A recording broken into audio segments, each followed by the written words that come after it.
आज दिवसभरात किमान 10 वेळा आईला फोन करावा असं वाटलं, पण प्रत्येक वेळी मी फोन परत ठेवला.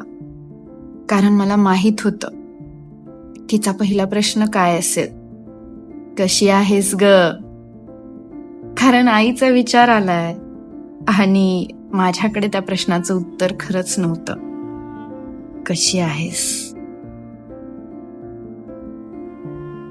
फक्त सगळ्यांसमोर मी ठीक असल्याचं दाखवत होते.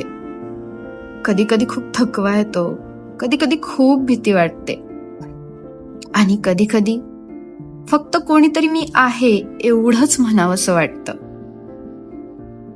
पण नाही सांगू शकत तिला हे सगळं.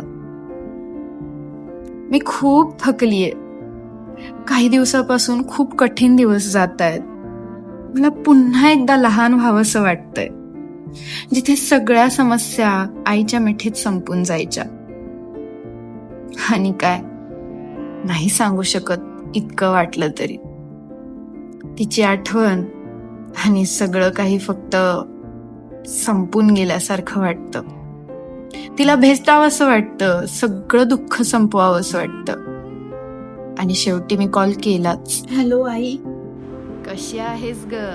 बरी आहे हो, ना? मी ठीक आहे. खरंच ठीक आहेस ना? हो आई, खरंच मी ठीक आहे. बरं बरं, चालेल. मी सहज फोन केलेला. करू परत फोन? हो, काळजी घे. ठेवते. खूप हलकं झाल्यासारखं वाटलं मन. आपल्या आईला सगळं कळतं बरं का. आपण सांगितलं नाही तरी.